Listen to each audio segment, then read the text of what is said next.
This is the Hollywood Outsider. This week we are going to review The Avengers. Spoiler free, so you don't have to worry about that. Our From the Outside In topic this week is going to be, are we getting our money's worth from 3D? We are going to include an Avengers spoiler cast. It's going to happen after the show, so don't worry, you won't be spoiled about anything until long after the credits are over.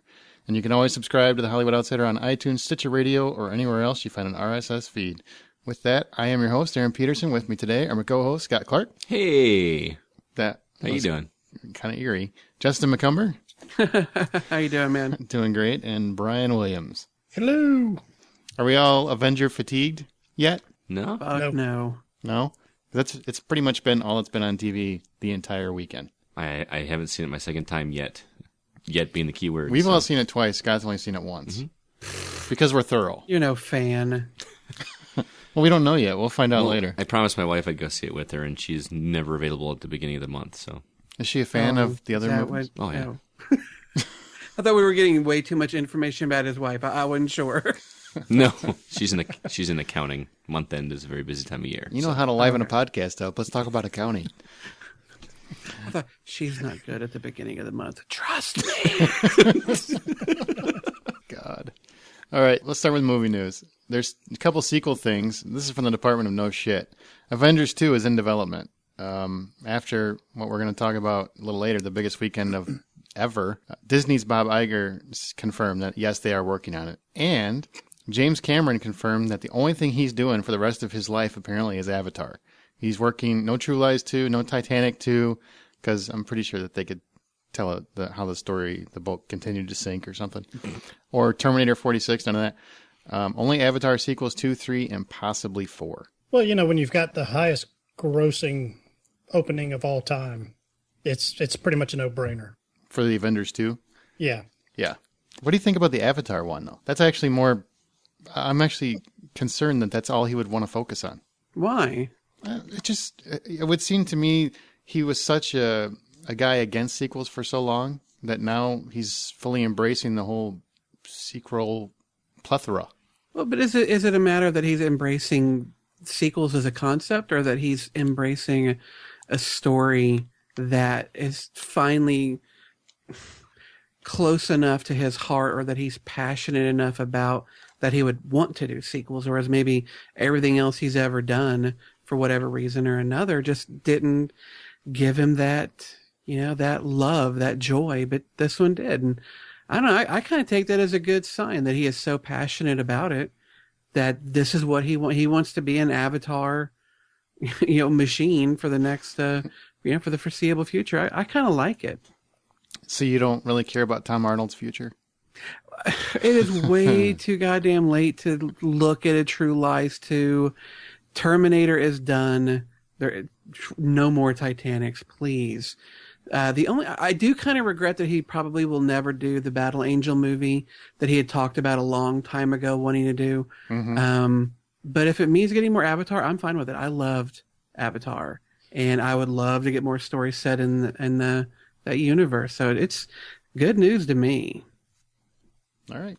Well, here's a piece of news that Mr. Scott Clark got before I did, which really makes me sad as a fan.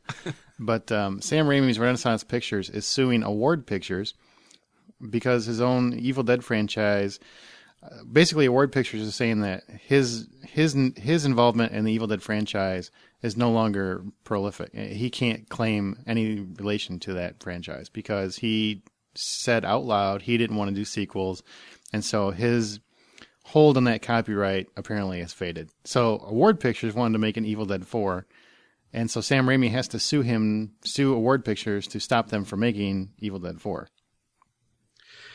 This is one of those issues that is really so sticky in American legal system.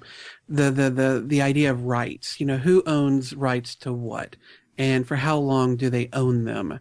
I mentioned last week that I'm writing this short story, and the only reason I could write it about the story that I want is because Dracula is not owned by anyone. It is public domain. So the rights... Didn't Sam Raimi's production company, though, don't they own the rights to it? You can, but see, the thing is that you can own the rights to something But if within a given amount of time you don't actively pursue it, or you don't renew your rights do go, they do disappear. And what this award pictures is saying is that because they never did another Evil Dead movie past Army of Darkness, and because in multiple interviews, and including in a book, he's quoted as saying he was never going to do another Evil Dead movie. And so therefore he opened the door for others to step in and do it. Now, in the article, a part of Sam Raimi's lawyer's argument is that because they've licensed clothing and toys and video games under the Evil Dead trademark, that itself proves their retained interest in the intellectual property. Unfortunately, those aren't movies, and the rights to things can be divvied up. There are merchandising rights, and then there are film rights, there can be audio rights, there can be music rights, there can be book rights, and all of those are separate. So just because I may make a toy of something, that doesn't mean that I have the film rights for something. Right. So I don't know if Sam Raimi really does have the rights. I don't know, as far as film goes, what do they need to do to legally retain those rights? And a court's going to decide this. I mean, I'm not sure what the statute of limitations is on how soon you have to make another movie to maintain the rights, but I mean, surely it's got to be longer than 20 years. I'm not sure when Army of Darkness came out, but I'm sure it was, what was it, early 90s, 91? It was 92? like 93, if I remember right. Okay, Well, so we got right around 20 years. I mean, it's got to be longer than that. And to use him as his quote is from the year 2000 as saying I'm done with it. I mean, that's kind of weak in my book. Just, things can change in 12, 13 years. And they have been talking about doing a remake for a year and a half now. At least Bruce Campbell has, actively. So, well, let me ask you guys. The whole Spider-Man, the whole reason Fox rebooted Spider-Man is because they knew that, well, Tobey Maguire and Sam Raimi don't want to do another one. Sony. Sony, sorry, not Fox. Sony knew this, and they're like, well, shit, if they don't want to do another movie, if we don't do another Spider-Man film of some kind within a pretty short period of time, the rights to doing Spider-Man films would revert back to Marvel. Correct. Well, they don't want to do that. Spider-Man earned them a lot of money, so they quickly rushed into production a rebooting of the franchise. It's all rights and how quickly you exercise them. Okay. What do you want to ask, Scott? Well, and you know better than I do, but Sam Raimi and Bruce Campbell are friends, aren't they? Aren't they? Yes, absolutely. Ever since the first original Evil Dead. Mm-hmm. And if, for whatever reason, Award Pictures pulls this off and wins the rights on this thing, my guess is that Bruce Campbell's not going to go anywhere near it. Well, no, he won't touch it. But I really don't think that they're gonna win. I don't think that would happen. Right, but my point is why even bother? Because if you're gonna win, Bruce Campbell's not gonna want anything to do with it, and that's like, how are you gonna do an Evil Dead movie without Bruce Campbell? Because most modern audiences, young kids in their teens and 20s, don't know fucking Bruce Campbell from a hole in the wall. Sad, but I don't think that would be what kept them out of a theater. But do you think they're going to be all about an Evil Dead 4 anyway? Look, if you go through, well, you can't go through them anymore because there aren't anymore, but brick and mortar stores don't exist. But, it used to be when you went into a video store, I guess I'm dating myself, but you go into a video store and you look around and you see random sequels to movies that those parties weren't involved in the originals because they let the name lapse or they weren't involved in, whatever the case may be. You can do that. They can make an Evil Dead 4 and actually not have anything to do with the other ones. As long as the copyright has lapsed and nobody expressed interest in making another movie. I hope that doesn't work out. It'd be interesting to follow. We'll kind of see where it goes, but it'll be interesting to follow. A couple summer flick changes. This I thought was interesting, but Ben Stiller and Vince Vaughn have an alien invasion flick coming out that was supposed to be called Neighborhood Watch. That name has officially been changed to just The Watch because of the Trayvon Martin story. Because I guess Vince Vaughn shows up with Skittles and a hoodie. I don't know. I don't know. It really, this kind of stuff just makes me angry. I mean, that story alone makes me angry, but then to change, I mean, I guess it's not that big of a deal, but like, why? is someone going to be offended by the title Neighborhood Watch, and they're going to think this is a movie about like a documentary on Trayvon Martin or something like that? I mean, what's the reason or rationale behind the change? It's a comedy about alien invasion. This is my personal vibe on it. I don't think it's so much that they're expecting a backlash of hate and all this stuff about it. I just think that people will go, yeah, I don't know. I'm just probably not going to go see that. Or people might think they're trying to and cash in. I think it'll be more of the turnout won't be as much for it because of the name, as opposed to people protesting movie theaters and that kind of stuff. Yeah, they're not worried about that. I think they're just worried that there's going to be that association there. Kind of it's more of a marketing thing than a civil rights thing or whatever. Basically, the Neighborhood Watch guys have taken over the CNN for the last couple of months, and do you want Vince Vaughn? Oh, Vince Vaughn's going to shoot a black guy? You don't want that randomly popping up in the ad. Right. So the flick has nothing to do whatsoever with, it's all about an alien invasion. So, but they have officially changed the title, and actually all the trailers now say The Watch.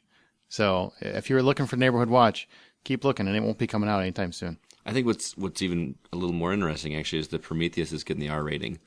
Because, traditionally, summer blockbusters that want to make a lot of money get the PG-13. Well, that's just it. And the thing I don't get, because it was announced Prometheus did land its rating, is going to be an R, it's not going to be PG-13. But all the fanboys that I've seen on the internet and everywhere else are rejoicing. Does it really matter? Is that going to make it a better movie? No. I don't think it's about it making a better movie. I think it's more about letting the filmmakers kind of do what they want with it without having to feel like they have to hold back. I think that's what the hardcore fans or fanboys are excited about, is like now they don't have to worry about trimming anything outside of going into like an NC-17. Not trimming anything. NC-17. Well, Michael Fassbender is in it, so it could have his dang. I think that's what the fanboys are more concerned about, is they want to see everything that the director and filmmakers have put together, and they don't want to see as little as cut as possible. You make a PG-13, you gotta leave a lot on the cutting room floor, don't you? Not always, but I will say what I don't think people understand is, for whatever the reason, maybe it's because you can't get into the theater, maybe it's because parents won't take them, and whatever the case may be, movies that are rated PG-13 almost always outgross movies that are rated R. They almost always do. So I understand financially, it makes sense to trim it down. And if you got to cut a couple cuss words and whatnot, and it doesn't affect the actual film itself, I don't care. I really don't care. I didn't think they did Live Free or Die Hard, and they made that a PG-13. And then they came out with the unrated version, which is the one that had all the curse words. Yes, it's a little better because you want to hear the F word here and there, but it didn't make the movie drastically different. Yippee-ki-yay, Mr. Falcon. Mr. Falcon. I don't recall that being the way. Does this matter to you guys, Justin, Brian? I think far too many people see PG-13 and immediately assume that's some kind of soulless compromise, and don't realize that most films, that they didn't need to be an R to begin with. With Prometheus, with Alien, you could see it being R because both the gore and just the horror of that film. I don't know how horrific Prometheus is going to be. It looks incredibly atmospheric, and there is definitely the potential for a lot of horrific elements. And if an R rating is what's required to really give that movie some punch, then I'm all for it. But if it had been PG-13, I would not have immediately kind of turned my nose up and assumed, oh, well, the studio compromised the integrity of this film just to make an extra 100 million. Yeah, hell, nothing's going to stop me from seeing this movie. A lot of people see that, though. Mm-hmm. It's interesting. I don't get that. I don't get it either. But moving on, we spoke briefly about Vince Vaughn, but he's apparently going to star in a remake of a French film called Starbuck. And it's not about Battlestar Galactica. Yeah, that's what I said.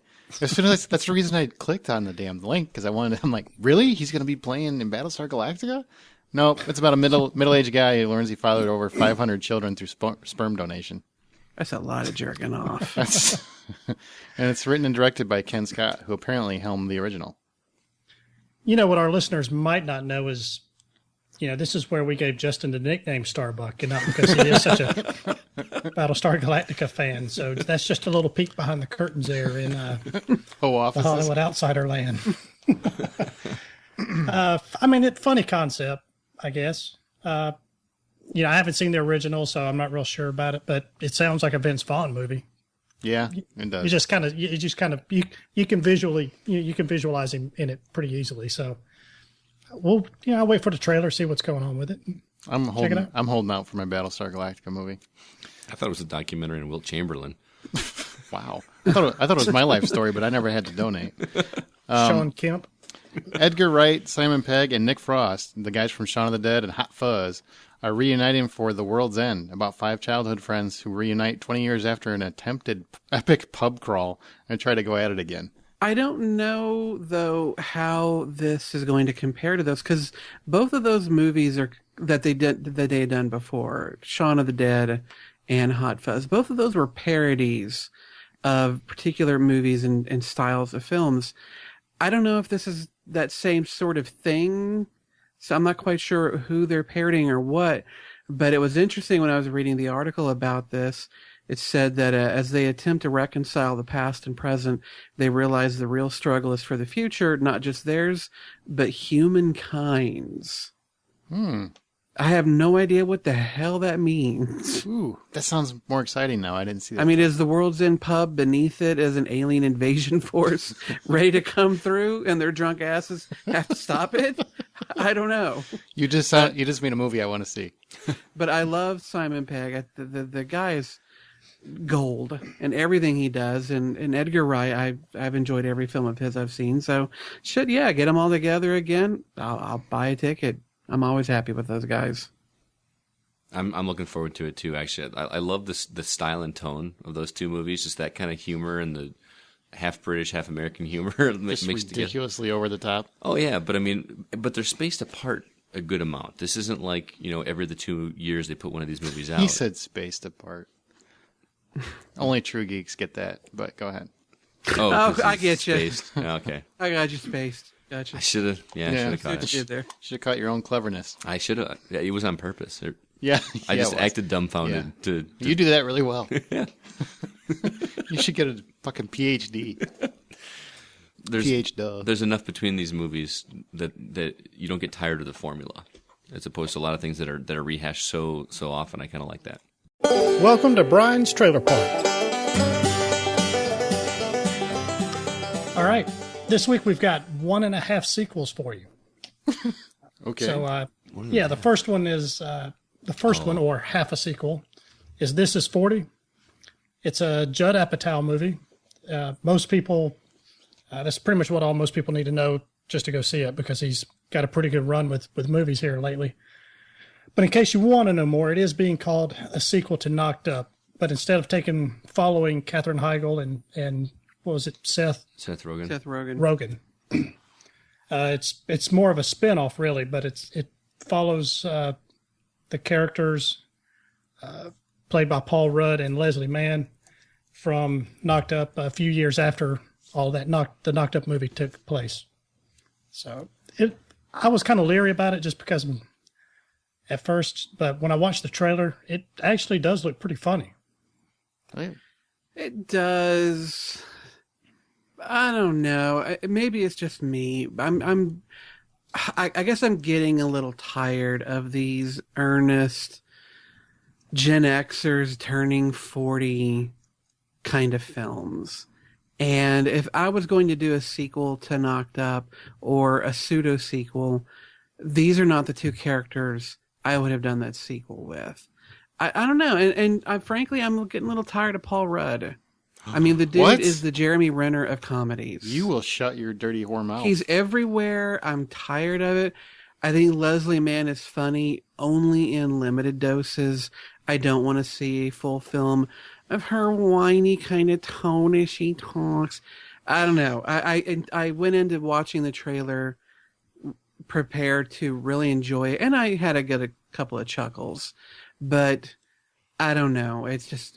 There's just something about it. I feel like this is a bit of a tired premise. It's just not really doing it for me. I feel just the opposite. I think this looks like a lot of fun. I'm a big Paul Rudd fan too. So I want to know why Justin's playing me this week. That's what I want. Debbie Downer. Paul Rudd, he's in every other fucking movie, and I kind of gotten just tired of seeing his face. Paul Rudd his face. He is like American Express. He's everywhere I want to be. He really is. He's that funny. He is. He's that funny. And I love don't Paul have Rudd. kids, and so this kind of film that really focuses on a married couple dealing with children and how that changes their lives, and I don't have them. I don't want them, and so I'm not all that interested in a comedy set with these sorts of characters. At least with Knocked Up, you had these two younger people who are so completely different, and yet now they're brought together because of a pregnancy. That is an interesting premise.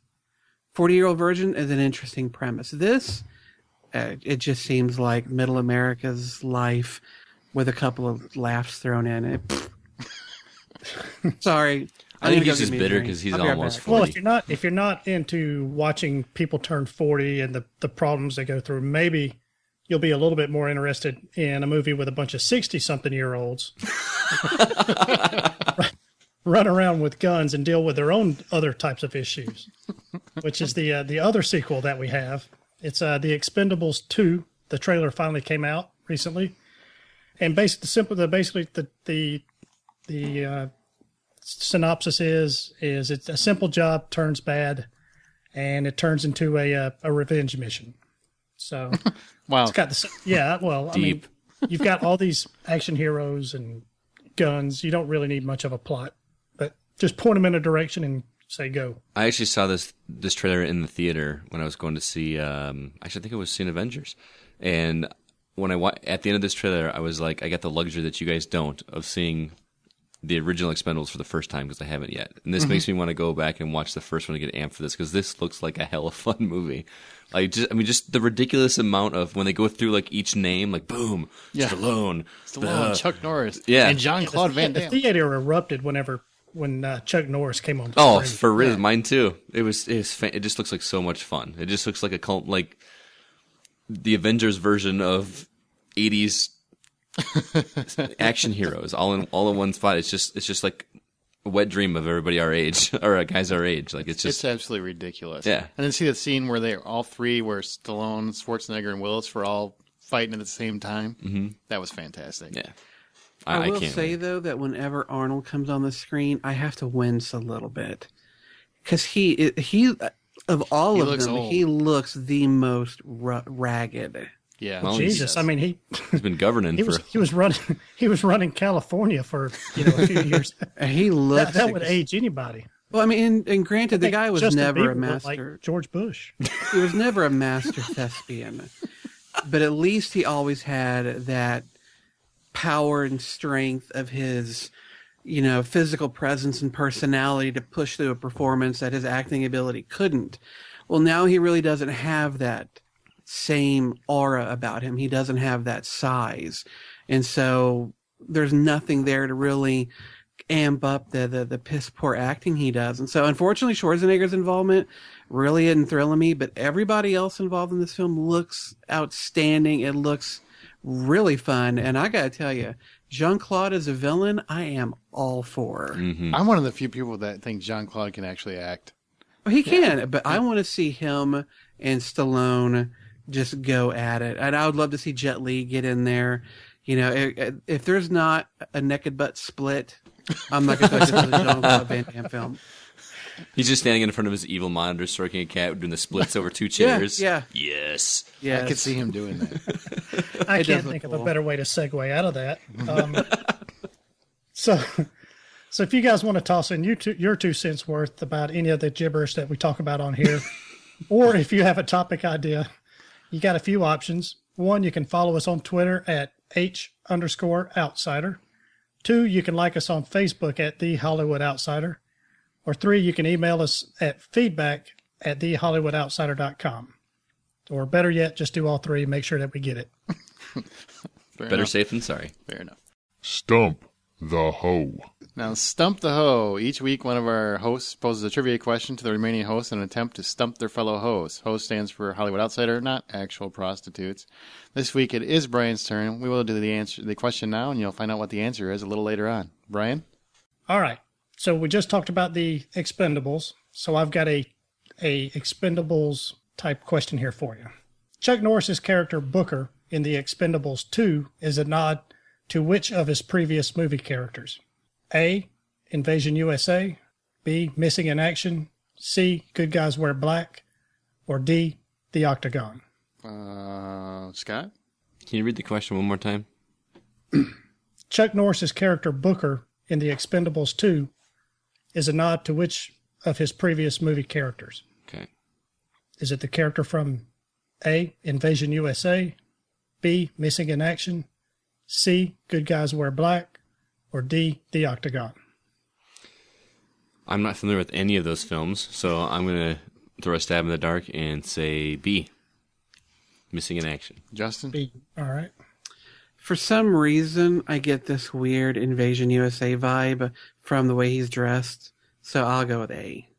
I'm going to say Missing in Action from the same concept. I'm going to go with Missing in Action. I wish it was Eye for an Eye, but apparently those aren't the options. Because that was a kick-ass movie. Well, all right. So anyway, stick around and I'll let you know later. You'll find out the answer a little later in the show.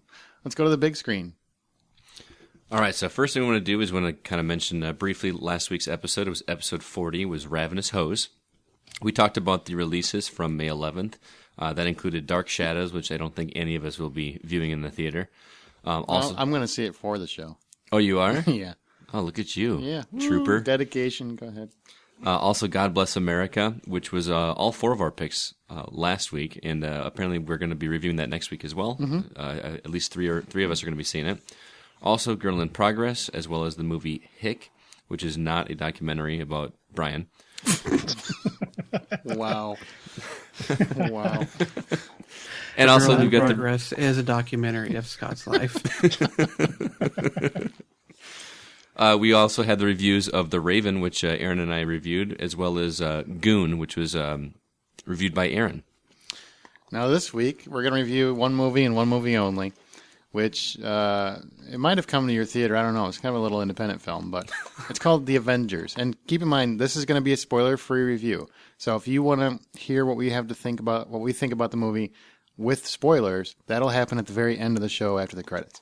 Where to even begin to talk about this film?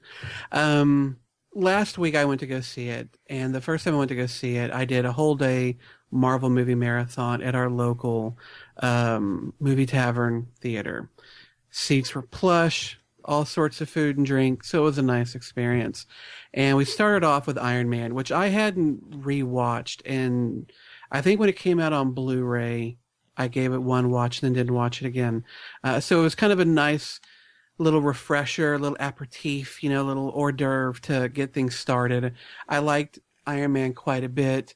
Of course, mostly because of Robert Downey Jr.'s impeccable performance. And then it rolled into The Incredible Hulk, which I enjoyed quite a bit.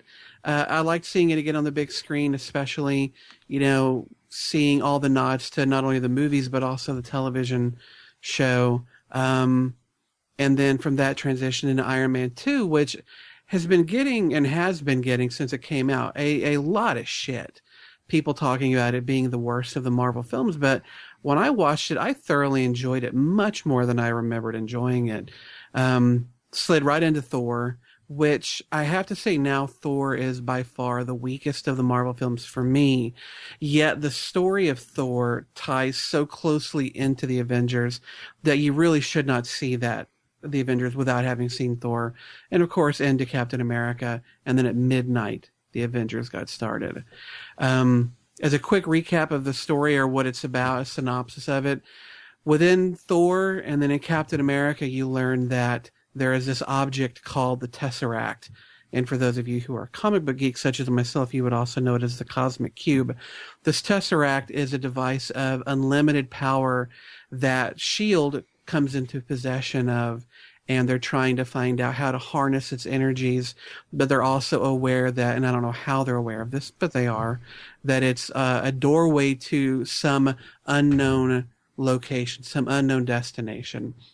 And they've taken one of the doctors that Thor meets in his film to help them work on it. Early on in the film, the Tesseract activates, and suddenly they find Loki appearing in their facility.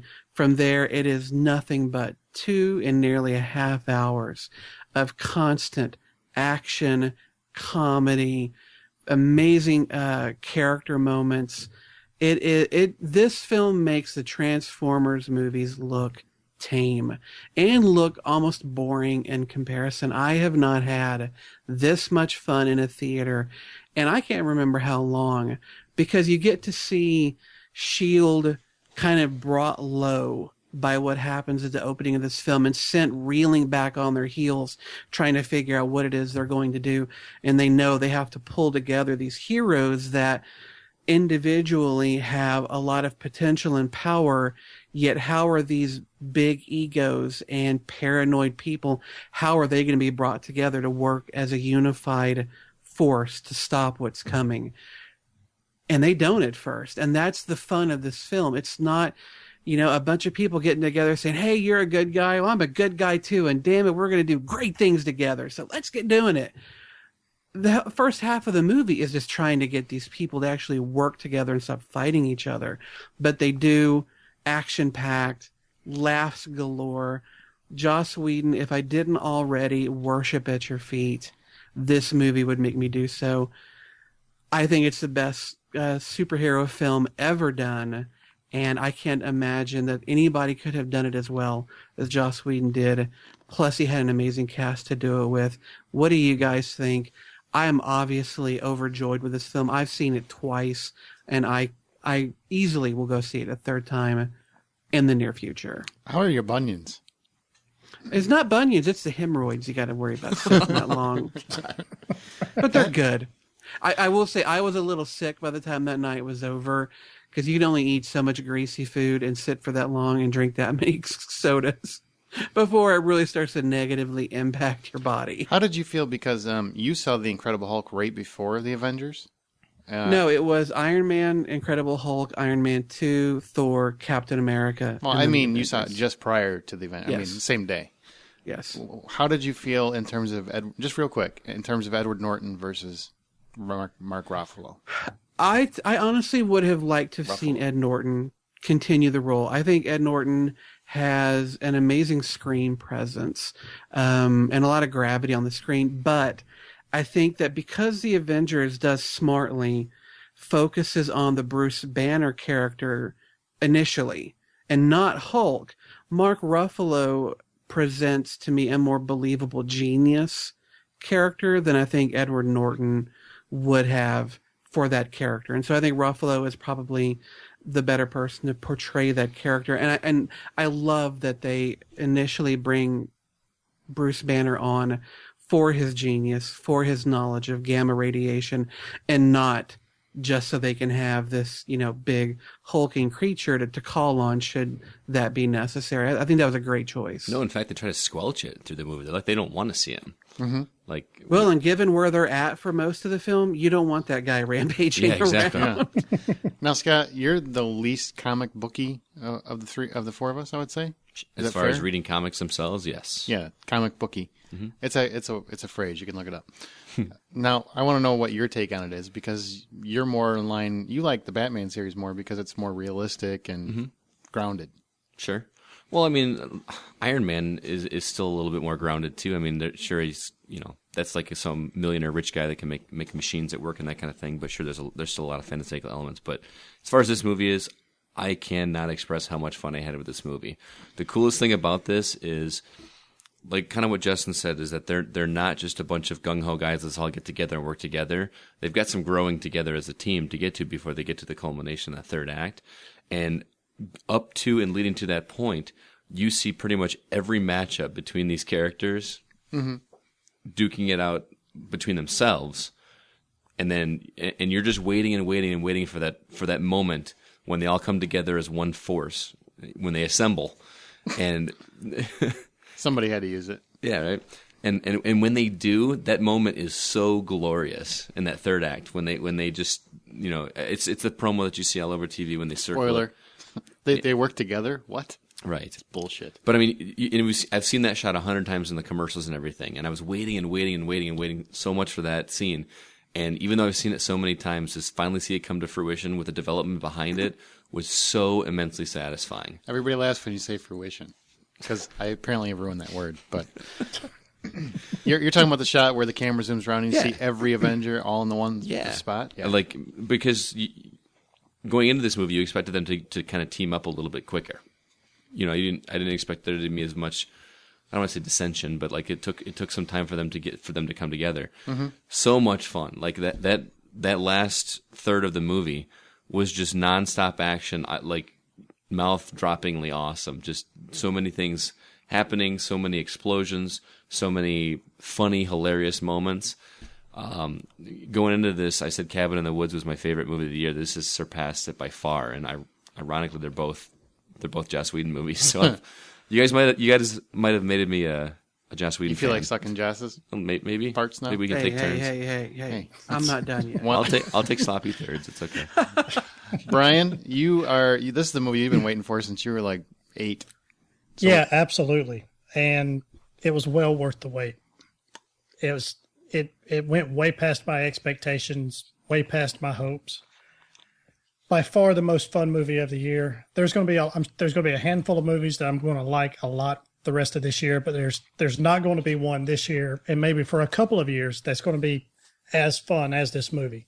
I mean, I went to see it twice. The first time I saw it was the midnight showing in 2D, and then I went, I believe it was Sunday, and saw it in 3D. Thought the 3D was done very well. It made some of the all the in the third act, all the big battle scene. You're going through the city and everything. I thought that was done pretty well. I thought it did a good job of showing Scarlett Johansson as a strong female lead. Mm-hmm. Oh, I thought you meant her ass. That's what I thought he was going with too, because man, she's good. No, I agree with him. I mean, Iron Man 2, she was weak. I mean, she was a weak character. I mean, she was. You could have. She wasn't weak, especially after you could have wrote her out of it. And not skipped a beat. I disagree, Justin. I just watched that again, and I still say in the second one she was weak, but now she really comes to fruition. But they also did a good job of sharing the screen with everybody too. Even Hawkeye, who had a cameo in Thor. I thought Tom Hiddleston as Loki was he's phenomenal. Fantastic. He was okay in Thor, but he was absolutely. I mean, I loved him in the Avengers. He just absolutely owned that role. Yeah, Shakespearean. You know what's funny is I didn't even really like him in Thor. I thought he was just okay. But then I said I'm like, when did you start learning how to act? Well, in Thor, he really didn't get to embrace the villainy of his character. He was much you were more almost more sympathetic towards him. Right. You're almost more sympathetic. Like, hey, this guy, all his life has been told that Odin's his father. Now, not only is he not his father, but he's born of the bad guys. Mm-hmm. So he's been living in the shadow of Thor his whole life. Right. I mean, you almost pull for him in a way. But like I said, this just did a phenomenal job. You really got attached to every one of the characters. Hulk steals the movie repeatedly, and he's already stolen it.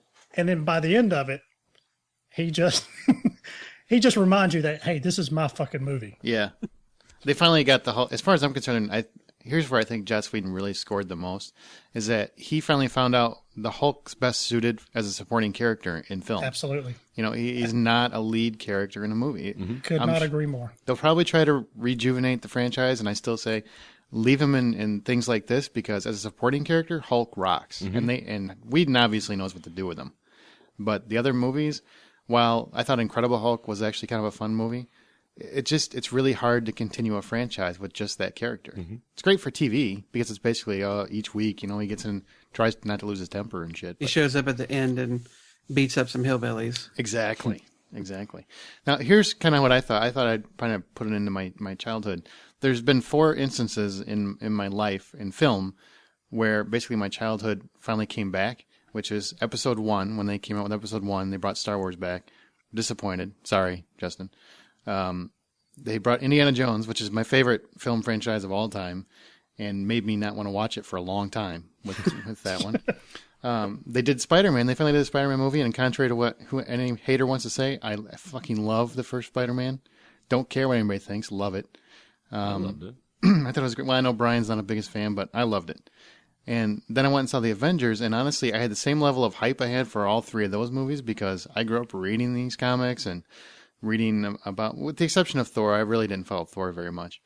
I was really curious what they were going to do because Captain America was kind of the leader, and I really didn't know if they were going to go that route because he's not as popular, and, let's face it, it says America on his, tag. So basically, nobody wants him to be the leader because America's not looking good these days.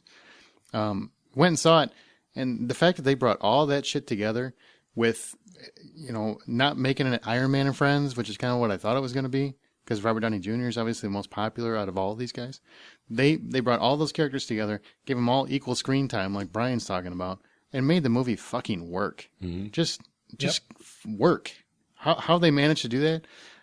Granted, I already sucked Joss Whedon off. I mean, I'm right in line after Justin, because I don't think anybody can get there before Justin, let's be honest. Because as soon as Joss gets out of bed, and there's Justin. Hey, what's up? You just juggling the sack. Yeah, but I'll tickle him a little bit. You put Justin, give me a second. I gotta pee. You put Joss Whedon in some yoga pants, and Justin's gonna be. He's all over it. But even some S.H.I.E.L.D. agents get plenty of screen time. I mean, Colby Smulders as that hot brunette S.H.I.E.L.D. agent. She gets screen time. Mm-hmm. She could almost have a S.H.I.E.L.D. movie. Well, not just her, but everybody. There is no one person that dominates this film, and I am so glad for that. And tell me, you guys, none of you are worried about that. Tell me none of you are worried about, this is going to be like Iron Man and Friends. Yeah, I did. I thought Iron Man's got two films. It's, it's going to be his movie, and it's not. Yeah, I wasn't scared about it, but I was a little bit concerned that you've got a relatively short amount of time to work in these, 6 characters? Mm-hmm. In addition to Nick Fury, S.H.I.E.L.D. agents, villains. That's a giant Rubik's Cube of shit that was potentially there, and he pulled it off. And I had some people at work, or not people, one person wanted to have a debate with me because, of course, there's always somebody that has to find something wrong, no matter how good or bad something is. I mean, they always have to find something. It's not realistic. No, it said, well, they could have put a little bit more into the villain, into the plot of the villain. The actual what comes to New York and everything else. I'm like, well, A, it's from the comic books, so all that was actually in the comic books. And B, how much fucking story do you want in one movie? Yeah. I mean, you have he managed to nail all these characters, get them in the same movie, get them to work together, and have nobody shortchanged. I mean, that is fucking miraculous as far as I'm concerned. And I don't mean that just from a movie-making standpoint, but think of the major characters that you have. I mean, the 4 major characters. Just to have them in a movie and make it work, I thought is phenomenal. And no matter who the director is, whether it be Joss Whedon or George Lucas, which, come on, we all know George Lucas couldn't pull it off. But to get all those guys in the same movie, make it work, make it click, make the movie still interesting, flow smooth, the whole audience erupts. I mean, to actually make a movie that lives up to the hype one fucking time is astounding as far as I'm concerned. Most fun I've had in a theater since the first Spider-Man. This is absolutely what you go to the movies for. Mm-hmm. We've talked about what do you like, what brings you in, if that's my answer from here on out is the Avengers. And I'm sorry, go ahead. Well, the difficult thing with this sort of film, as opposed to a Spider-Man or a Batman, one of those films that focuses on one individual character, and so you get to spend the movie learning about that character. There's no worry about balancing issues. It's their movie. When X-Men first came out, I was really impressed with how Bryan Singer was able to do a team movie and pull it off, though, in retrospect, it really was more of a Wolverine and Friends type movie where Wolverine was obviously the main character, but everybody else got enough screen time that still felt like a team movie. This movie had none of those issues at all, and I was really thankful that they hired someone like Whedon, who has shown repeatedly his ability to handle a large cast of characters, whether it's Buffy or Firefly or Angel or anything else he's done. He can handle lots of people, and his familiarity with the Marvel Universe is another huge bonus they had. Because, he's spent years writing The Astonishing X-Men. He's written Runaways. He's a comic book guy, so I think if anybody else had been brought in, this movie would not have been the movie that it is. Well, let's wrap up the review with our scores. If $10 is the full price of admission, what do you give it, Scott Clark? Why'd you just start with me? Because you're Scott Clark. I'm going to get a lot of flack for this, but I am giving it a $9.50, $10. Okay. Fantastic movie, and this is a major minor gripe, but there was just some parts that felt a little slow to me. Mm-hmm. I mean, and it was 2.5 hours. I wonder if 2:15 would have made it. I don't know. It was just something that felt probably because I was expecting that final act there for it to really blow up, and I was so anticipating. So maybe that's why they felt dragged on. So maybe it's not a little fair, but for me, if I'm questioning whether or not it's going to be whether it's or not it's a perfect movie, I can't give it a 10. So that's the only reason I'm giving it a 9.5. Okay. Hater. Oh yeah, 9.5 was a hater. Brian. 20 out of 10. $10 for the 2D, $10 for the 3D. You can't go wrong with this movie. Justin? I will say that I didn't think the 3D did much because I saw it first in 3D and then in 2D. I didn't feel like I lost anything. Well, we can talk more about that in a little bit. What do you give it, Justin? I give it a 10. I mean, I've seen it twice. I'll go see it a third time. No movie but a 10 is getting it. It's not perfect. When we do our little spoiler review, I'll talk about a few things that I wish had been different, but I don't agree with Scott. I don't think there's a single minute that you could have cut from this that it wouldn't have taken away from it. I have pondered this because I guess in my personal view, it's really hard to give a movie a 10 without it having some duration, some time. But I honestly feel the accomplishment, what the direction and what Marvel has brought and made this happen, because basically they created several other movies to make this movie. Mm-hmm. And the fact that they made all that cohesive, that whole universe worked together, they made the actual story worthy, the sheer amount of audience moments, audience crowd pleasing moments that they have in the movie, everything else, and the fact that I just had so much fucking fun twice. I've seen it twice. I had just as much fun the second time. 10 out of 10. Is it a perfect movie? Just like Justin said, no, sure. You can find a flaw with anything. But I will say, most fun I've had in a theater since the first Spider-Man. 10 out of 10. I do have a question for you. Okay. Do you think that this is going to cause Warner Brothers to do some reshoots for Superman? Because I cannot imagine that they're not looking at the numbers this movie has made and the love it's getting and not going, Jesus Christ, why are we not doing a Justice League movie? If Warner Brothers and DC have half a brain, they will take this formula and run with it. Considering that Superman's not done, you have to imagine somebody there is going, we maybe need to add a couple of scenes. Let's drop in a Batman hint. And then build from there. They have to be. I would hope that they would think about it, but honestly, I don't care. I've got my Avengers movie. It was done. It came off. It met the hype. I'm good. I don't really care much about the Justice League. I really grew up on Marvel comics, so Marvel and Batman. That's what I grew up on. So 10, 10, and 10, and 9.5. And 9 fucking hater. Well, let's go to the box office. Since we just talked about Avengers, and there's still more Avengers later, much later on. The box office, 83% of the total box office saw one movie, and it was called The Avengers.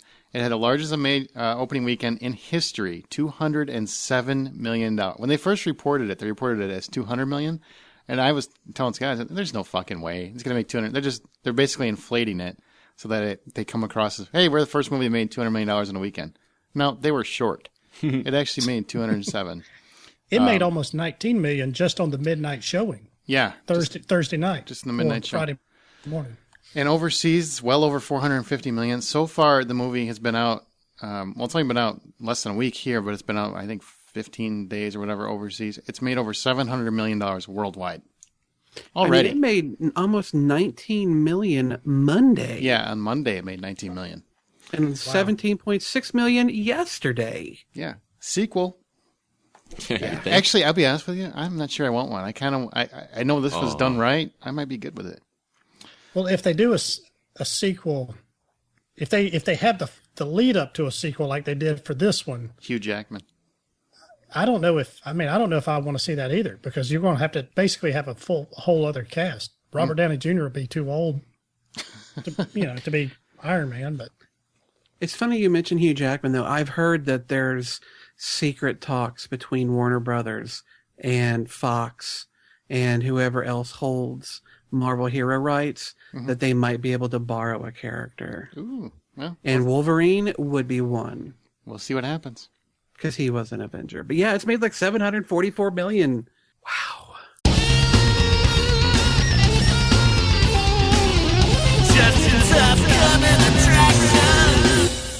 All right, we got some upcoming attractions, and there's only really 3 movies worth talking about, and really, I don't even know if they're all worth talking about. One of them, maybe. But we'll start where we start. What to expect when you're expecting. It's a romantic comedy directed by Kirk Jones, and it's from a screenplay by Shauna Cross and Heather Hatch. But it's based on a book that's not a fiction novel. It's a book of advice for pregnant couples so they kind of know what's coming, but yet they've made this movie adaptation of it.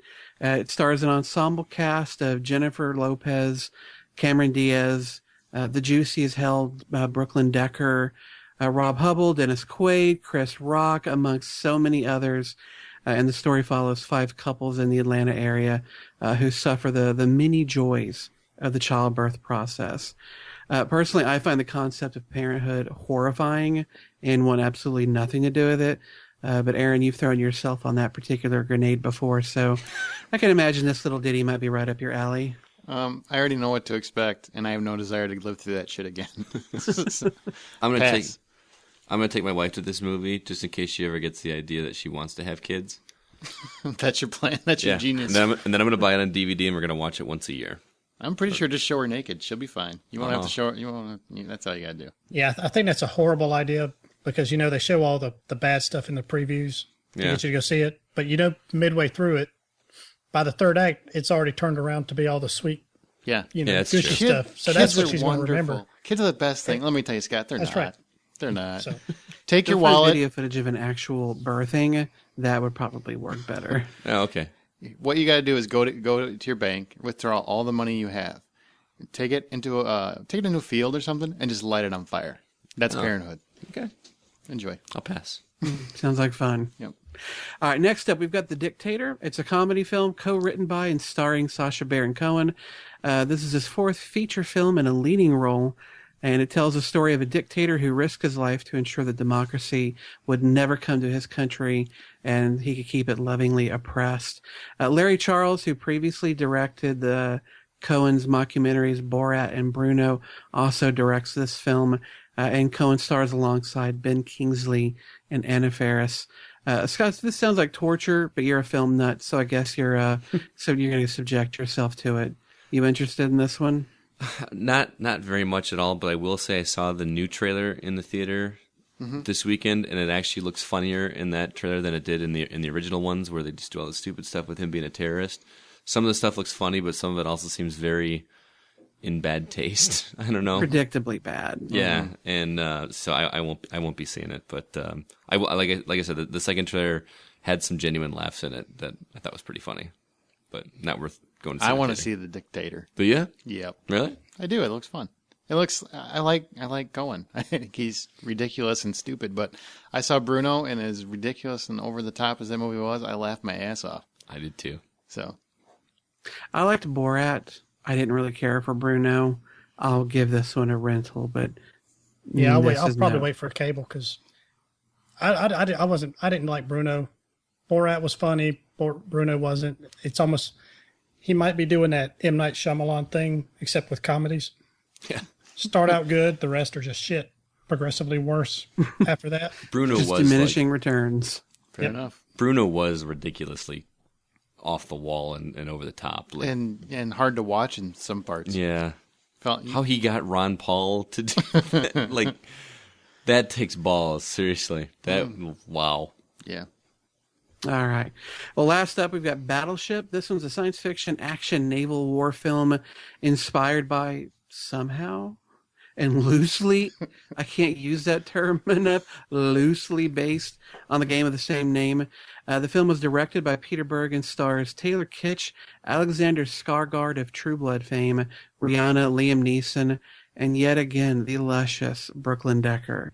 The film's world premiere was in Tokyo, Japan on April 3rd, and so far it's already grossed $200 million in overseas money, but it's opening up here on May 18th. It's a science fiction take on the old game.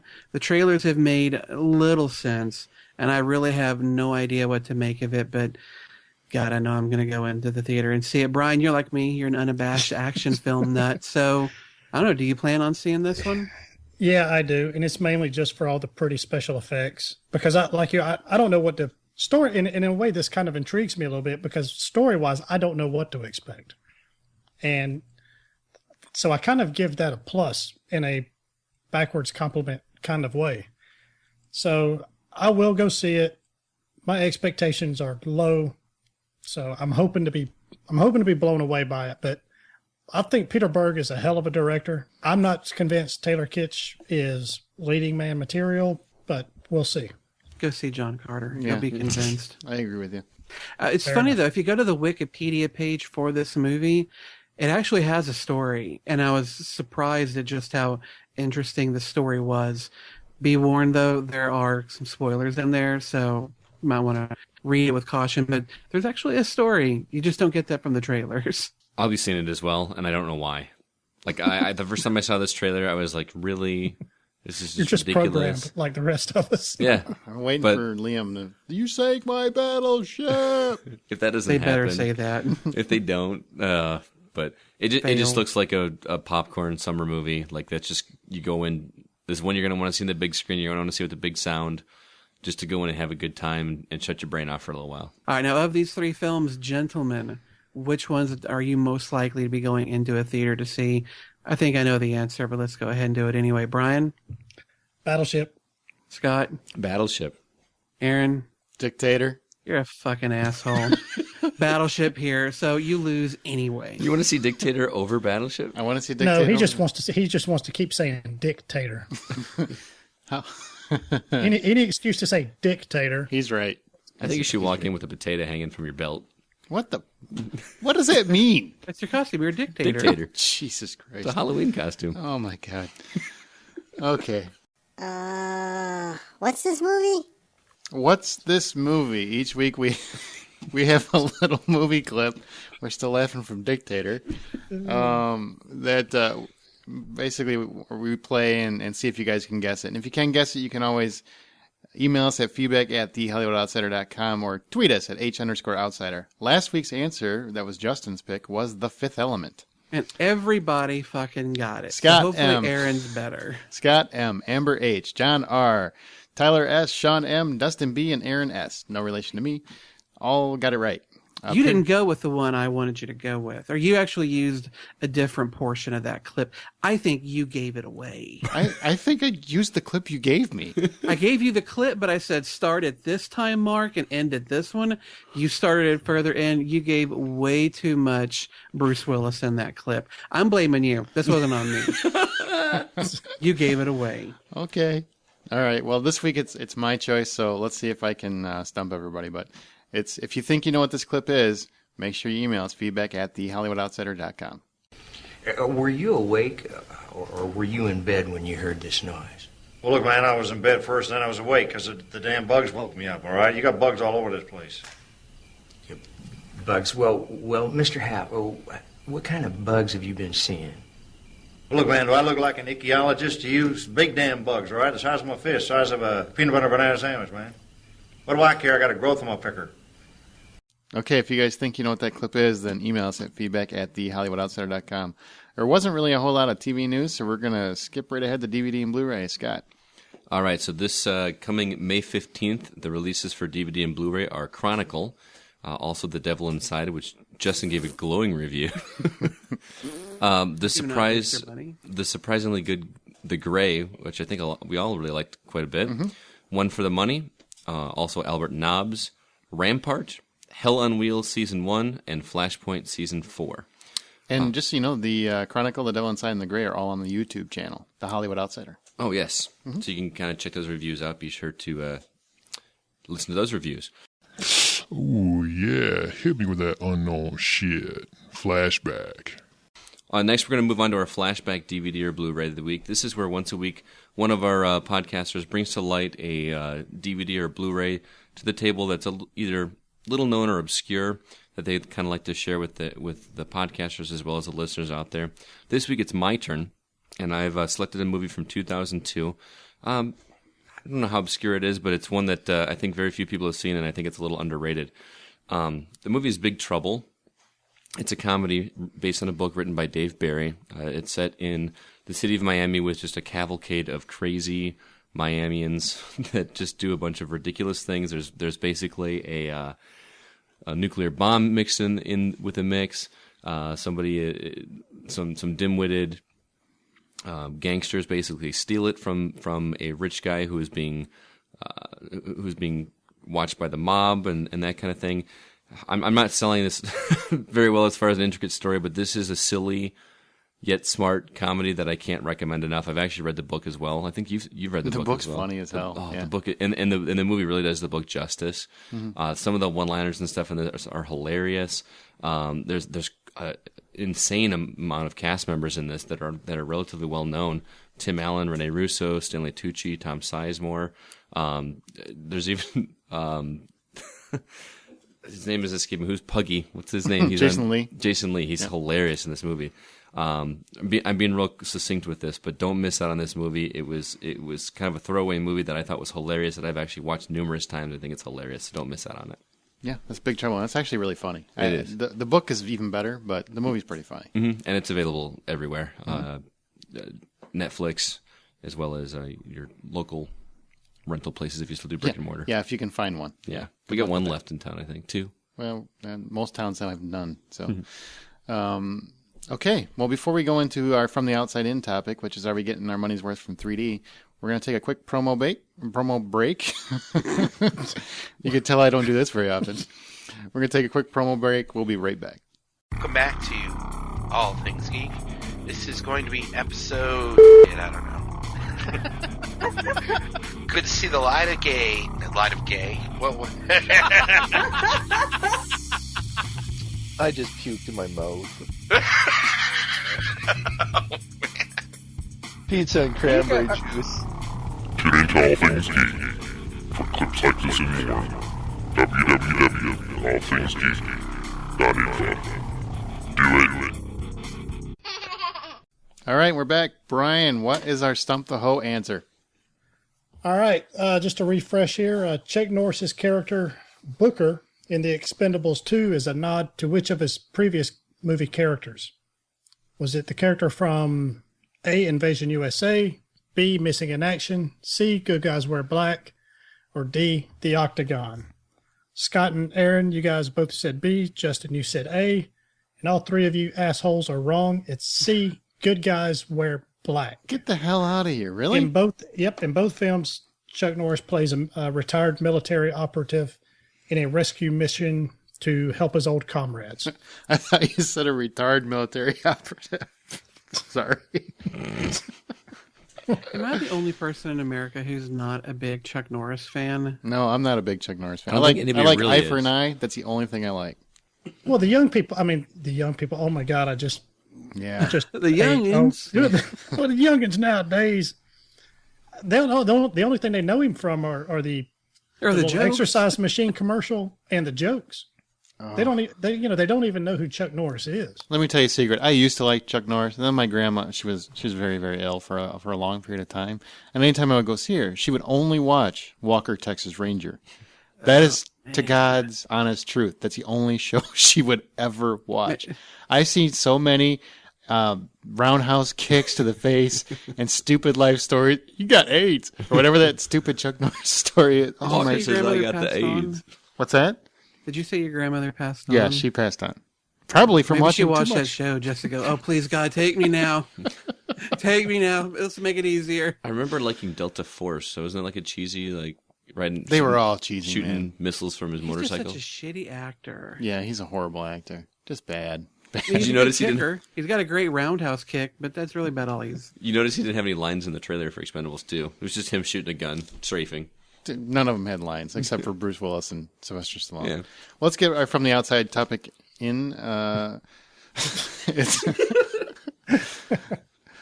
from the outside in this week, are we getting our money's worth from 3D? Basically, so many films are coming out in 3D right now. Are we getting value from it, or are studios just like force feeding us because we're sheep? Scotty? B. We're sheep. Yeah. I mean, I like, especially on opening weekend, there's something about when a movie is fresh, it's a brand new movie, when you're really excited about going to see, you just want to get the best value in your mind. You want to get the best value out of it. I'm just going to go all balls out. I'm going to go pay the $12.50 for the 3D IMAX best sound, that kind of thing. Mm-hmm. The thing for me is I would rather see a movie. I would rather pay a little bit extra for the sound than for the 3D and for the big IMAX screen.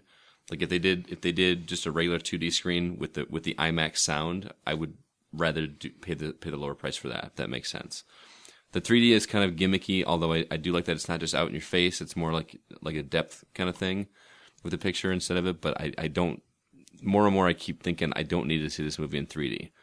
I forgot that I'm watching a 3D movie about 5-6 minutes into it, and that was an extra $3. I actually couldn't agree more. I just saw Avengers in both 2D and 3D. Mm-hmm. 3D parts of it were kind of cool, but I don't know if it's $5 cool. I just don't know if it's worth it. I mean, I saw John Carter in 3D. You know, not many times will I pay the extra. I just don't see really what the appeal is. I don't know why they're making. I mean, I realize they're making more money off of it, but they don't seem that much better. All right, yeah. I mean, I'm on the other side of that fence as you guys, because I thought, apparently I'm the only one here that thinks Avengers was done right, or at least was done pretty well in 3D. I thought Hugo was probably the best example of 3D. I don't know what Scorsese did with that versus what other people are doing, but it does seem to be like if I guess the general rule is if it's done in post-production versus filmed in 3D, I guess there's a difference, apparently, because I guess Clash of the Titans is notorious for not doing it right. Mm-hmm.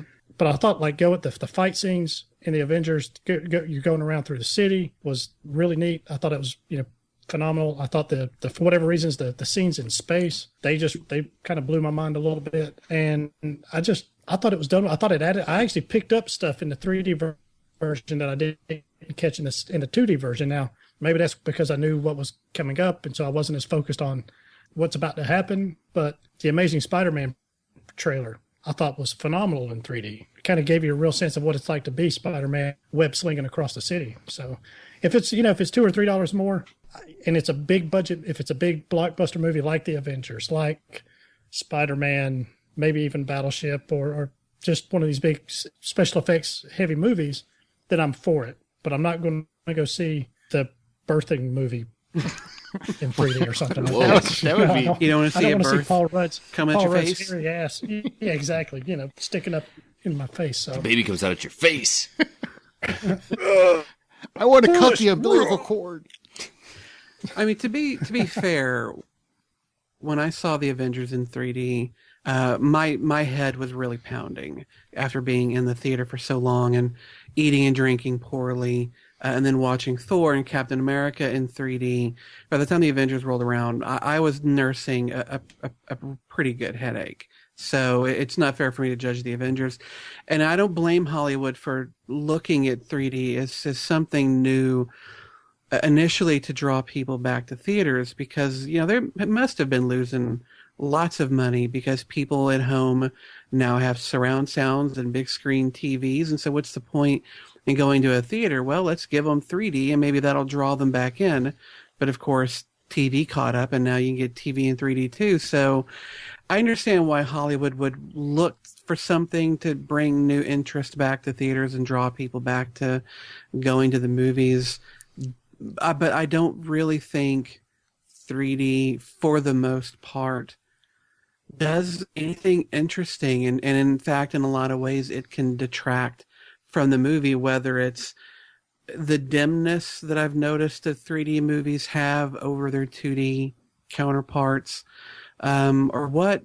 Sometimes it kind of takes away. And so 2D works. It has worked. And until they create a holodeck, I don't really see the point in 3D. Now, I will agree with Brian that the Spider-Man trailer in 3D did look really cool, and I loved that sense of motion that you got from that first-person perspective as he's swinging through the city streets. The 3D really worked for that. And so in those circumstances where a movie can really take advantage of the 3D action, or if the filmmaker is talented enough that their just innate sense of artistry enables them to do it, like Martin Scorsese did, or James Cameron did.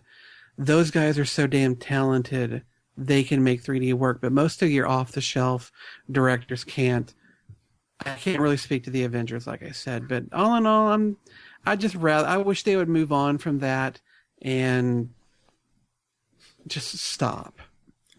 I'm with They've it. got. I'm sorry. They've got to find something though to make the experience better. They haven't had a major. They haven't had a major development in movie going in the basic movie going experience in 35 years, and that was when Star Wars introduced what we know as surround sound. I will say, and this is something that I saw on Facebook. As we all know, the Avengers came out overseas, a week or two ago. Mm-hmm. So it has been out in the world, piratable for weeks. Yet the movie opened up here in America to the biggest opening weekend ever. Hollywood, don't feed me a line of bullshit that pirating is killing your movies. What's actually killing your movies is you putting out shit movies. Put out a movie that's worth a damn, like The Avengers, people will go to the theater to see it. But when you keep spitting out the same rehashed bullshit over and over, put out by people of mediocre talent, no, people are not going to go to the theaters to see it. They're going to pirate it. Give me a movie worth going to the theater to see, whether it's a 2D, 3D, or a 3D with time travel element. I will go see it. So don't try and replace good storytelling and talent with technological bullshit and gimmicks. It comes back. Gimmicks. We had this argument a few weeks ago, where like with tiered pricing, why not charge $15 for the Avengers and charge $5 for whatever low-level B comedy? You know what I mean? Like that might be the innovation that they're looking for. That's what they do. You do pay extra for 3D. I mean, you're paying $5 more, or whatever it is more. Right, but I'm talking about for that aspect of the movie. But I'm talking about the movie itself. Mm-hmm. Like, I feel okay paying $10 to go see the Avengers. I would feel more comfortable paying $5 or even $7.50 to go see something that I don't know that I'm going to love. Well, how do they gauge that though? Or like a romantic comedy, this new, turning 40 bullshit. I ain't paying the same amount of money to see that movie that I would see the Avengers, but if they charged half, I would be much more inclined to go into a theater to see a romantic comedy because I'm not paying full freight to go do it. All right. That's an interesting argument. I'm sorry, I didn't know that soapbox was going to come flying out under my feet the way it did. No, but I guess I can see it. It's so good, people will see it. And that's what Hollywood needs to understand. Talent, good films, that's your cure. Okay. In other words, let Joss Whedon make every movie and we'll move on. Wow. All right. Well, that's our From the Outside In topic. If you guys have any suggestions for a topic you want discussed, and obviously we're keeping it a little shorter this week because we're going to have that spoiler cast in a little bit. We don't want you to cry from the length of this episode. Just email us at feedback@thehollywoodoutsiders.com and we'll try to work it in. Okay. In closing, once again, stay through the credits and you're going to hear the Avengers spoiler cast where our outtakes normally are. Real quick, we have an email from one of our listeners. Aaron S. sends his email says, "Hello, gents and McCumbersome." Get that? A little play on cumbersome. Do you feel 40... That's like your favorite song? Yeah. Well, he's our favorite podcast host guy who has dead robots. I don't know what the fuck I'm saying. Do you feel 48 frames per second is the future of cinema? Is it a gimmick, a failure, waiting to happen, etc.? Let me read the whole thing, and then we'll address it. If The Hobbit does well, how many other films total would you guess will be 48 frames per second to be released in the theaters by, let's say, the end of 2014? One more quick question with the success of The Avengers. Do you think The Dark Knight Rises will beat its total, or did The Avengers get such a boost that it will be hard to catch? Keep up the great work, Aaron. First part, do you think the 48 frames per second would catch on, or do you guys think it's a gimmick? Real quick. Well, I think we have to see it first. Yeah, exactly. That's my same sentiment. I think we all kind of concur on that. It's really going to be a wait and see thing. Early speculation is just that. It's early speculation. Just like when that first Batman trailer came out, I couldn't understand who the fuck Bane was saying, now I clearly can. So things can be touched up and made to look better. So, and I'm in the boat of one of those that has a hard time seeing the difference between frames per second, on any medium. So I don't know. It's just one of those kind of see what happens kind of thing. Okay. And the second part, and I'll take this one first, but with the success of Avengers, do you think The Dark Knight Rises will beat its total? Scotty and I have had this discussion many times, and the one thing I do follow probably more than any normal person should is box office. And I honestly think Dark Knight Rises is going to be huge, but I will be utterly shocked if it beats both A, the Avengers, and B, if it actually catches the Dark Knight total. Because I think the Dark Knight had a lot going for it with Heath Ledger and that whole thing with his death and everything else. And yes, great movie. It's one of my favorite movies, but I really think it was totally a matter of its time and a matter of just timing, really. It was arguably a more recognizable villain. I think a lot more people know the Joker than they know Bane. Yeah, and even just going off the previews, he was a pretty charismatic and kind of scary looking Joker. So you're not sure what to expect with Bane. If you don't know anything about, you know who Batman is, you know who Catwoman is, but other than that, you really don't know much else about the Batman universe. You're not really sure what to expect with Bane. You don't get that sense of dread and kind of almost scariness like you got with Heath Ledger's Joker. Well, and I think that The Dark Knight also had better trailers. I think The Dark Knight Rises trailers have, for the most part, been fairly poor. The newest one I like, but it just doesn't have that same sense of awe and scope that The Dark Knight had. I don't think The Dark Knight Rises will make as much as The Dark Knight did, and I don't think it's got a hope in hell of sniffing at the Avengers kinds of numbers. I would agree with that. I would agree. Plus, you got 4 superheroes. Hello. Jesus. You know the guys at Marvel are just sitting around laughing their ass off like, oh yeah, we took DC. We're going to beat their hero. We're kicking their ass. They're on cloud 9. Well, this week, make sure you stay through the credits because you're going to hear the Avengers spoiler cast. Now, if you have seen the movie, perfect time to listen to what we think about it. We'll try not to drag on for too many hours and hours and hours, but you can always find us on thehollywoodoutsider.com, facebook.com/thehollywoodoutsider, and you can email us feedback@thehollywoodoutsider.com. Tell your friends, subscribe on iTunes, Zune, Google Reader.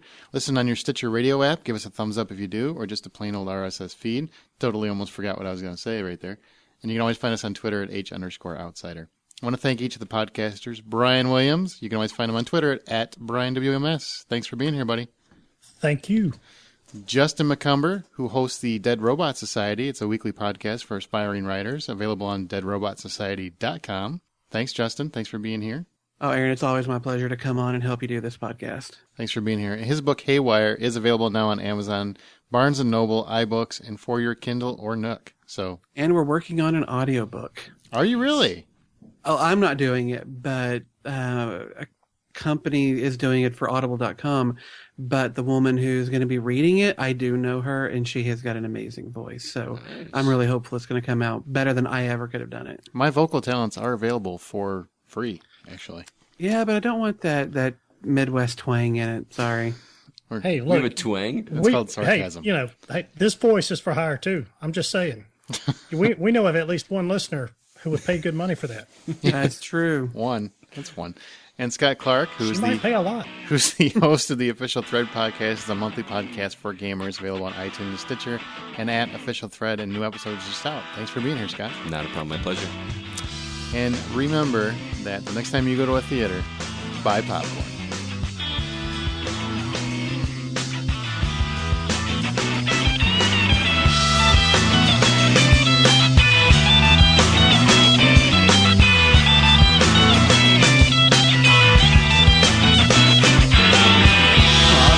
Decision for me letting you go. No time to visit, I just wanna go home. You're never to understand that I'm doing the best I can, and all I know is all I'd rather be home. I'd rather be home.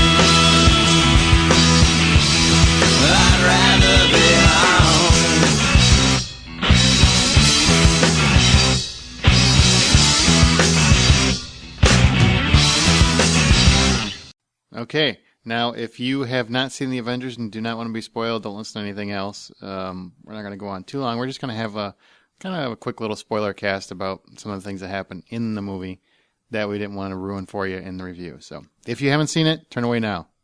All right, too late. Guys, which character for you guys ended up being the most memorable? I think we're all going to agree. I don't know. The Hulk. The Hulk. Yeah. I was thinking Black Widow. Really? Which surprised me because we're ass. The Hulk was always my least favorite. Like I wasn't a huge fan of the books of the previous films. It just wasn't. It was interesting that he was turned into a character, but I just wasn't buying into Bruce Banner and everything about him. Whether him being there for the science, like you mentioned in an earlier review, or being the Hulk was just laugh out loud funny and so much fun to watch. When they finally converted him, when he first converted into the Hulk, I felt like they finally got it right. Yeah, like it was just perfect. It was awesome. He was perfect when he punched the fuck out of Thor. Oh, God, we all just laughed. That was so awesome. And Loki mouthing off, and he just picks him up and just bam, bam. Oh, shit. I will tell Everybody in that theater was rolling. When that happened, I was actually sitting with Tyler and everybody, and as soon as he started doing his monologue, I actually started saying, "Motherfucker! Why wouldn't Hulk just pick the fucker up and just beat the shit out of him?" And then he did, and my mind was blown. Yeah, I'm like, that's totally Joss Whedon. Totally Joss I will not be bullied, but boom, boom. Oh, it was so good. And I did have you comic book nerds will be proud of me. I had an argument with a guy in a theater because we were talking after the movie when my wife and I went and saw it, and they said the guy was saying, "Oh, I think Mark Ruffalo is definitely the best Hulk, or the best Bruce Banner." And somebody else said, "No, Bill Bixby's by far the best." And I turned around and said, "He wasn't Bruce Banner." "Yeah, he was. He did that. Banner. He did that show." I'm like, no, dude. He was David Banner. They changed the name. So, your geek card revoked. I actually think Loki for me was probably the most memorable because a villain like that can so easily fall into mustache twirling, bad. Mm-hmm. And he came so close to it, yet never lost that razor edge of, I'm a bad guy and I cannot wait to see you dead. And every scene he was in, I think, stole it except for when the Hulk picked him up and just bashed the fucking floor in with him.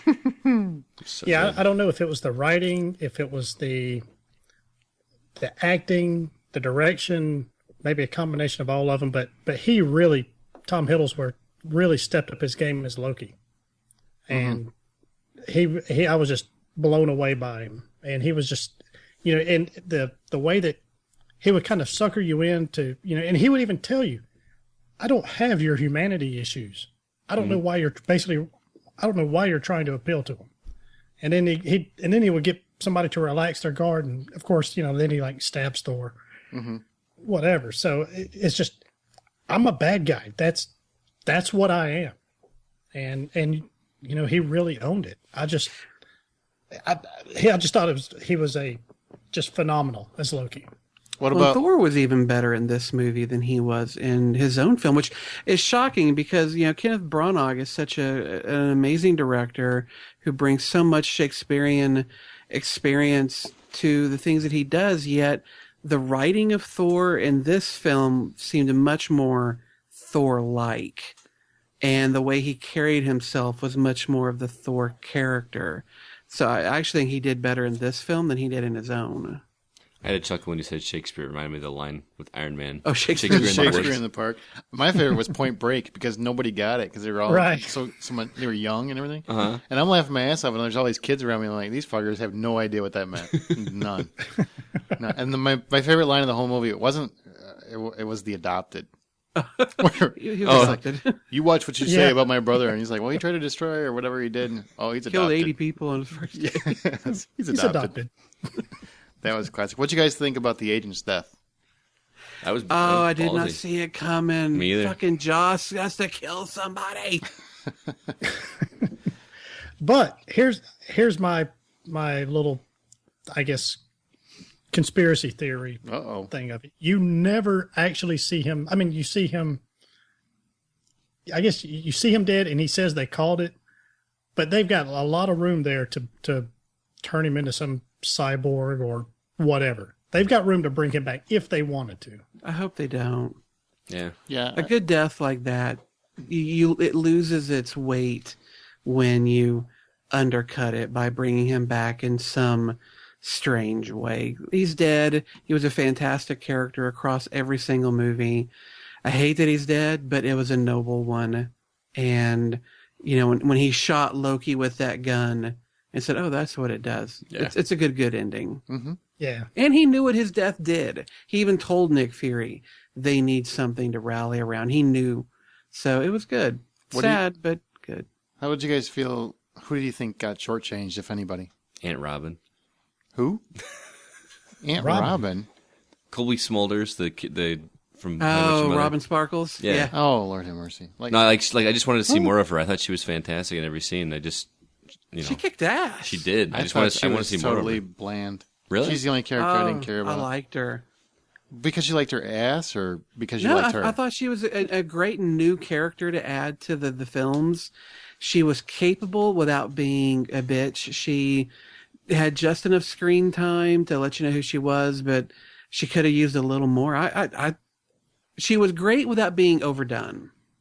Mm-hmm. Yeah, I wasn't familiar with her because I haven't really kept up with comics lately. But apparently she is a pretty big character in the Marvel Universe. Mm-hmm. She was actually took over as director of S.H.I.E.L.D. from Nick Fury for a while. So, and I guess in the comic books, there's some questions as to her real intentions or loyalties. So that could play out down the road. So one of my few things about the movie that I wished had been a little different. I was glad Pepper Potts showed up in a couple of scenes. Yes. Yeah. I did miss that Natalie Portman, all they did was show a picture of her in that one scene where they talked about her being put somewhere safe. I do kind of wish Liv Tyler had a bit of a scene, but I really felt like War Machine was missing from this. He was such a big element of Iron Man 2, not to have, Rhodey Rhodes show up in his own suit of armor. I kind of wished he would have had an appearance. I had a similar thought, but it wasn't about War Machine. It was the girl from Captain America. I can't remember her name. The girl he was in love with. Mm-hmm. Yeah, because her daughter was supposedly the one at the end of the Captain America that was there when he woke up in modern times. Yes, and I really thought... But that never played into anything. I'm sure it'll play into the sequel, but I was kind of disappointed that everybody else they mentioned their ladies, but he never got... And he was the one most distraught over it. I mean, he was, obviously, I've got a date. That was the end of the movie. So I just kind of was hoping for at least a mention of her. I'm sorry. I cared. Considering that Captain America 2 is like the next one to come out, hopefully they'll get back to something of that. I was also very, very happy to see that the dynamic Joss chose when he wrote the script was Captain America, very heroic and government focused and everything else, versus Tony Stark, which is basically, fuck the government. They're all out to get you. And I'm all about myself. I thought that was a really nice contrast to base the movie around, which is really what they did. But when he was barking out orders in the final scenes, and he even said, "Call it out, Cap." Yeah, I mean that's what Tony that Stark was said. so cool. Oh, that was awesome. Made my nipples hurt. Still does when you said it right then. But that was the thing about the movie that I really liked is that, especially the second time I watched it, as every action scene came, I'm like, this is a great scene, this is a great scene. But then I would know, but what's coming? And so it constantly felt like good was building to better, building to even better. Very much. And what did you guys think about the fight? Everybody get to do? Yeah, absolutely. You talking about the big... I'm talking about the climactic, the end. The last 45 minutes of the movie. Yeah, absolutely. It was... Honestly, there was even a couple of parts in there to where I actually, I hate to even admit this, but I actually even almost teared up because it was just all of this, this is what I, envisioned as a kid. Mm-hmm. And this is what, this is what I wanted to see growing up. Anytime that there was a Fantastic Four movie or Nick Fury movie or Captain America, Spider-Man, even the shitty Hulk, made for TV movies. Mm-hmm. They were always shit. And that's why nothing has been done until the last 10 years. Mm-hmm. And now to see it finally done right by somebody, this has got to be the first one that has been made by somebody who is an actual comic book fan, geek, whatever, who actually knows these characters. And he knows what the fans want. Yeah, not somebody who got hired to do it and says, you know what, all right, I'm going to go buy a couple $100 worth of comic books and read up on this and kind of see what I like and take this stuff and mix and mash and then cause all kinds of controversy with decision and casting and all that stuff. Joss Whedon did it. He did it right. He did it. He done it. Here's a question I have for Justin. And I want to be real quick because I know you and I can go on about Whedon for hours. My personal opinion, and now granted, I went and saw this. Now, Cabin in the Woods, I thought very much was a Joss Whedon film. I felt the opposite when I went and saw this. I wanted to see just a great Avengers movie. Mm-hmm. I didn't want to see a Joss Whedon movie because I don't think, Joss Whedon's very specific to me. Because I'm a huge fan. So I went and saw the film, and yes, he does have some touches, but I also think the movie is very much a Marvel movie, and it plays into that world. With that said, I want to know, Justin specifically, how did that make you feel to know that this guy we followed since Buffy the Vampire Slayer, Angel, Firefly, all these shows that were only cult hits, they were never popular. They were only cult hits. Even Dollhouse to some I wasn't a fan of that one, but to see all this stuff and see the guy finally achieve, real popularity, did that make you feel anything? Because it made me feel almost like justified. Yeah, exactly. And that's kind of what when I was waiting for you to finally finish with your fucking question, I was going to say the exact same thing. You and I have spent years understanding just how good this guy is, and yet the rest of the world, so many people just have been content to ignore him because Buffy the Vampire Slayer sounds silly, so therefore anybody involved must be silly. It's over time he has gradually gained more and more credibility, but it's this movie that's pushed him over the top. But I'm kind of looking around like, yeah, motherfuckers, he's been doing this for years, but you're just now coming to the party. I'm hoping that he will take this and use it for good and allow it to push forward some projects that maybe he couldn't have gotten traction on before, but maybe now might be able to. But yeah, you and I know he has been doing fantastic team stories for well over a decade. But here's the rub. Yeah. From now on, when you see a Joss Whedon movie, it's going to be from the director of the Avengers. That's fine. For sure. And that's fine because he did an amazing job with this. Yeah. I'm just glad that now more people are getting to recognize just how good he is, because he did write this. He had an uncredited writing role on Captain America. This is his film, but but because it's got all these characters that we've been watching through all these other movies, it doesn't feel like a Joss Whedon movie. It feels like an ensemble movie where everybody came together to make something great. It's not just him. Everybody involved made this as good as it is. But I did feel proud at the end. Sure. It sounds stupid, but it's almost like, I've supported every work the guy's done, with the exception of Dollhouse, for the last God knows how many years. And it was proud to say, you know what? Finally, you can't fucking make fun of me anymore. Someday we'll talk Dollhouse, but you were talking about the cinematic fight. The thing that I really loved that he did about this is that, one, it wasn't full of quick cut. Yes, I understood. Actually got sustained takes on characters doing what they do. But the thing this movie did that movies like Transformers either couldn't do or just didn't want to do is that you recognized who was doing what and what they were doing. In so many movies, the action is so fast and so chaotic, you really can't necessarily see who all is doing what. But in this film, it was crystal clear, clearly shot. The colors worked. Everybody's costumes were easy to pick out against the buildings and the enemies. you could understand the flow of this fight, where in so many movies you're just bombarded by shit, and it's, you just hope to catch up later. I will say that Captain America's little reflector strips for his safety at night things on his uniform kind of distracted me a little bit, but that's like the worst thing I can say. I actually like his costume from his movie better than I like the one in this movie. Yeah, I did too, actually. Two more things before we wrap up. The last part of the Joss Whedon, the very, very end of the movie, there's an after sequence shot after credit shot that was done just a few weeks ago, really. And that, to me, was probably one of the funniest things I've seen in I don't know how long. Because the whole concept is, all right, these guys are exhausted. They just had a huge fight. What do? They end up going to a shawarma place and just chowing and being totally fucking exhausted. What did you think, Scott? It was awesome. It was just so perfect because you're half waiting for something to happen. And the most action you get in that entire scene is Thor picking up a sandwich and taking a big bite out of it. It's they just look beat to shit. They do. Yeah. Like you picture in most movies just them like going through a parade of ticker tape and cheering and everything. Nope, they just went out and had some food.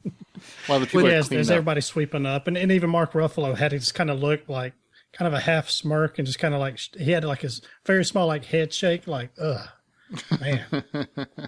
What's funny though, and I just learned this from listening to some other people talk about it. The reason Chris Evans wasn't facing the camera is because his hair and beard and all that for a different movie. So they kind of had to cover it up with a little bit of prosthetics and then keep his back more to the camera. But it was so funny. Yeah, that was perfect. Not a word said, no action, just a bunch of beat up fuckers. Taking a minute to eat some food. Okay, last part. What did you guys think of the Thanos ending? Oh God, Thanos was the after the credit, like right after the credits. That clip where they said I think it sets it up for just a number of different ways because his character really crosses over a number of different story, like everyone from the Fantastic Four to Captain Marvel, the Avengers. Silver Surfer, he really ties in a lot. So that really opens up whatever they want to do with the sequel. And he's obsessed with death, right? And that's his big thing. And that's what he does. He's obsessed with death. In the comic book, she's portrayed as a woman. He's constantly trying to woo her, court her, and that was one of the things that kind of he said when he said something about you've got to court death, and I believe they even said it earlier in the movie. They actually used the phrase "courting death," and it kind of perked up, but I didn't. I was focused on the movie. I wasn't really trying to figure it out. But I think it's a great choice for for the villain down the road.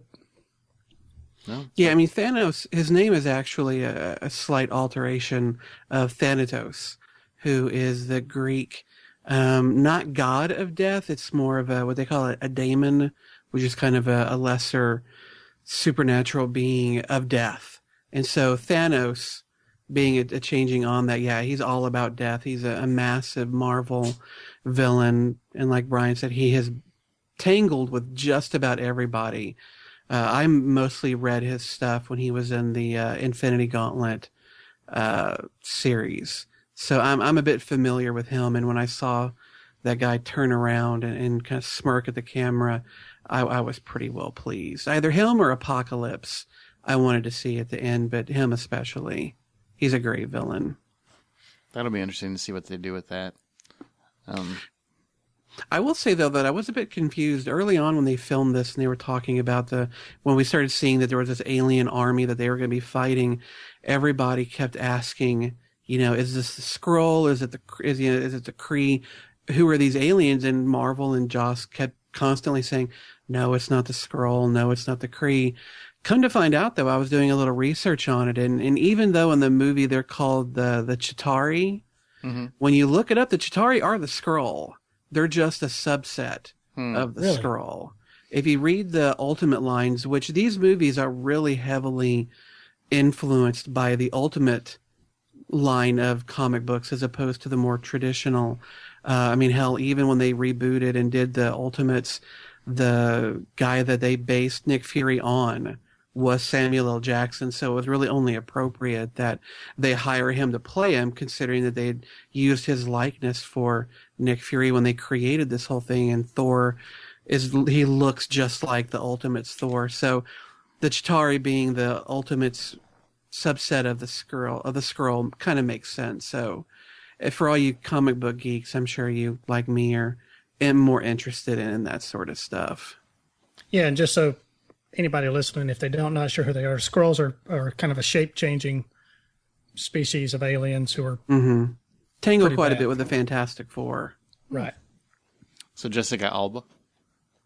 God. No, God, no, please, fuck. Do not let her anywhere near the movie lot. No.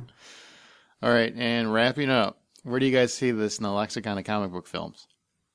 Justin, you already called it the greatest comic book film of all time. Do you stand by that? Yeah. I kind of have to. I couldn't agree more. I'd say. I mean, when it comes to superhero action, I don't think a film has done it this perfectly ever. And it's 2.5 hours, which most people would blanch at. They could have gone on a little longer. Yeah. They could have added another 15, 20 minutes easily. If not 30. Yeah. I do, though, want to make sure we briefly mention how fucking awesome was Hawkeye's quiver. the fact that he could alternate which... Yeah, pressing those buttons on his bow to change up what arrowheads would get drilled onto those shafts. That was so goddamn badass. That was pretty cool. And when he shot that guy flying in behind him... I loved it. I will say I thought there were a couple scenes where Jeremy Renner, where I just almost started chuckling because he would try to walk almost with too much bravado. You know what I mean? Yeah. Where he seemed like, I'm going to go grab my arrow, and it seemed a little too much in a couple scenes. But it wasn't enough for me to go, well, I'm going to knock it down half point. But it was enough for me to go, what? He's my wife's new crush. Jeremy Renner? Between this, yeah, she said between watching this film and then rewatching last weekend, we watched Ghost Protocol. Mm-hmm. She's a Renner fan. So between Chris Evans, Robert Downey Jr., and Chris Hemsworth, she picks Jeremy Renner? Yeah, she is. Yeah. All right. Your wife confuses me and confounds me and interests me. A lot of women like Jeremy Renner. I mean, she's not kicking any of them out of bed, but yeah, she likes him quite a bit. Though it is funny when Chris Evans, when they first show him beating the shit out of that sandbag, she gave an audible "oh." I was like, "All right, hon, you want to watch out?" Of course, then when they get a nice ass shot of Black Widow, I'm like, "Oh." Her ass kicking scene in that chair was so good. Yeah, that was really good. The whole movie was really good, honestly, guys. It was fucking awesome. I think we can all attest that, and we're wrapping up the spoiler cast. It was a great movie. Take your family to see it. We all loved it, and don't let people. Just because Scott gave it a half of a point less than everybody else doesn't mean anything. He still loved it. So, just not as much as us. Exactly. Just not enough. No, what do you expect from a hater, though? That's true. I'm a hater, so I give it a 9.5. That's right. All right, and I do want to find the guys that gave it like trashy reviews because there's like 6 of them, and I want to do the Jay and Silent Bob thing. Just find the motherfuckers and just beat their asses. We'll shit down their throats, and then. All right, guys. Thanks for tuning in. Come back next week. Sorry, this one's a little long. We'll keep it a little shorter next week, but thanks for tuning in to the Hollywood Outsider.